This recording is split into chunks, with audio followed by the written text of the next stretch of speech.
Hindi naging hadlang ang kayamanan ni Sakeo para makapasok siya sa langit.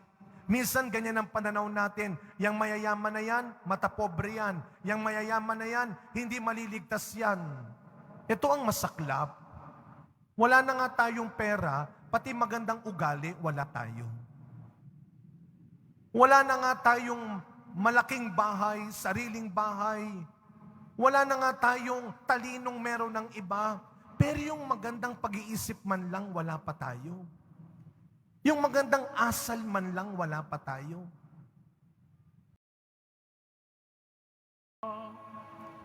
Sumainyo ang Panginoon. At sumaiyo rin. Ang mabuting balita ng Panginoon ayon kay San Lucas. Papuri sa iyo, Panginoon.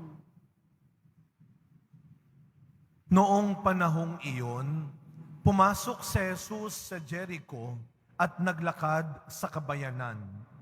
Dooy may isang mayamang puno ng mga publikano na nagngangalang Sakeo.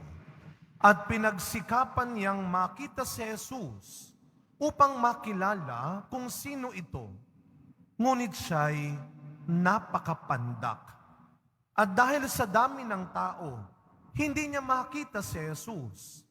Kaya't patakbo siyang nagpauna at umakyat sa isang puno ng sikomoro upang makita si Jesus na magdaraan doon. Pagdating ni Jesus sa dakong iyon, siya'y tumingala at sinabi sa kanya, Sakeo, bumaba ka agad, sapagkat kailangan kong tumuloy ngayon sa bahay mo. Nagmamadali siyang bumaba at tuwang-tuwang tinanggap si Jesus. Lahat ng nakakita nito ay nagbulong-bulungan. Nakikituloy siya sa isang makasalanan. Wika nila. Tumayo si Sakeo at sinabi, Panginoon, ibibigay ko po sa mga dukha ang kalahati ng aking ari-arian. At kung ako'y may nadayang sinuman, 4 na ibayo ang isa sa uli ko sa kanya. At sinabi sa kanya ni Jesus, ang kaligtasay dumating ngayon sa sambahayang ito. Lipi rin ni Abraham ang taong ito, sapagkat naparito ang anak ng tao upang hanapin at iligtas ang naligaw. Mga kapatid, ang mabuting balita ng Panginoon. Pinupuri ka namin, Panginoong Heso Kristo. Magsiupo muna po ang lahat. Good morning po sa inyong lahat.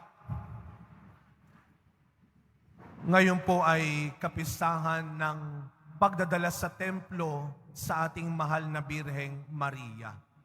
At sa araw na ito, mga kapatid, nais ko pong ipaalam din sa inyo na ang pamayanan ng Quiapo Church ay nagluluksa rin ngayon sa pagpanaw kahapon ng isa sa mga matatanda ng pari ng simbahan ng Quiapo. Ipagdasal natin ang kapayapaan, kaligtasan ng kaluluwa ni Father Fernando Carpio. Siya ho ay isa sa mga matagal ng pari dito sa simbahan ng Quiapo.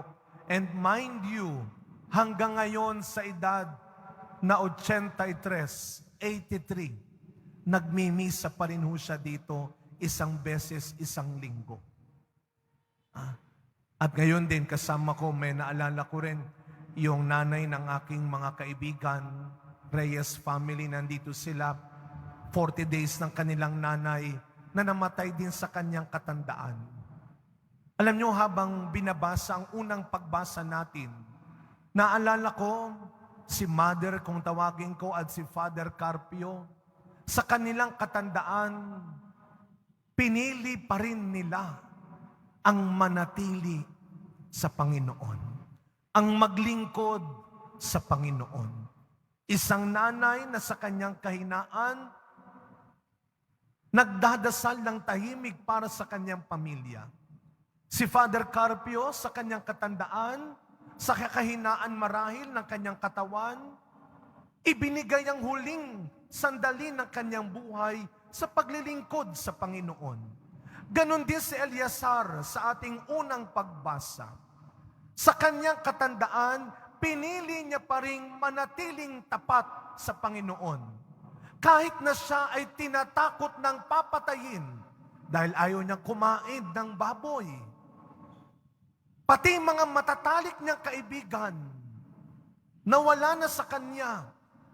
Pero sa huli at hanggang huli, pinili pa rin ni Eleazar na manatiling tapat sa Panginoon. At ito po ang magandang paanyaya sa atin. Sabi ng ating unang pagbasa, mag-iiwan ako ng mabuting halimbawa sa mga kabataan. Ito ang hangad ni Eleazar, na sana kung meron man akong iiwan sa mundong ito, hindi kahihiyan, hindi masamang halimbawa. Kung meron man akong iiwan sa mundong ito, hindi kaaway, hindi kasinungalingan, hindi kayabangan, hindi paninirang puri. At sana yun ang ipagdasal natin, na pag natapos ang buhay natin sa mundong ito, manatili tayong gumagawa ng mabuti at tapat sa Diyos. Nasa simbahan na tayo, hindi pa natin binibigay ang buong atensyon natin sa Panginoon. Nasa simbahan na tayo, iba pa rin ang iniisip natin, mga makamundong bagay pa rin. Hindi natin binibigay ng buong buo. Kahit na tayo ay nagsiserve, kahit na tayo ay nasa loob na ng simbahan.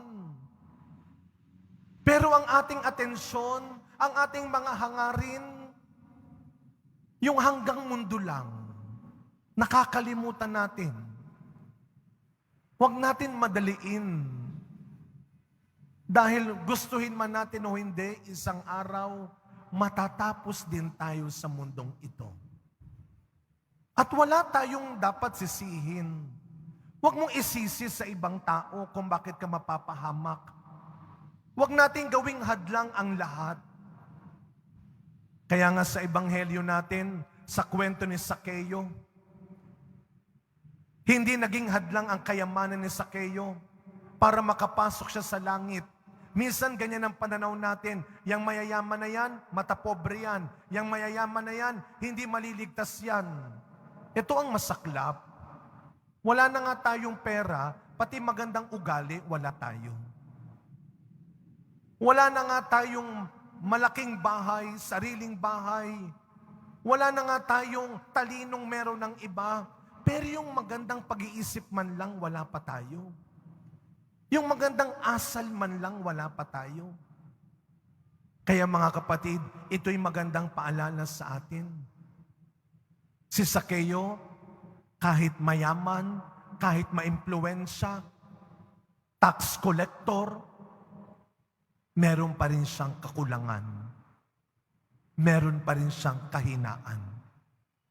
Pandak siya.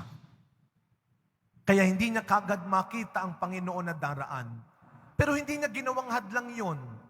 Si Sakeo, kahit na siya ay nakakagawa ng kasalanan, kahit na siya ay tinuturing na makasalanan, meron pa ring lugar sa puso niya na makilala ang Panginoon at magbago. At ganyan tayo tignan ng Diyos. Lagi tayong tinitignan ng Diyos bilang mga taong may pagkakataon pang magbago. May pagkakataon pang maligtas. Kaya sa pagpatuloy na misa natin, mga kapatid, araw-araw, ipagdasal natin sa Panginoon na wag lang tayong tumanda, na wag lang tayong magkaroon ng mahabang buhay. Pag nagba-birthday, yan ang numero unong wish ng mga tao sa atin. Sana humaba pa ang buhay mo. Pero Lord, kung hahaba ang buhay ko, pero walang iya ako,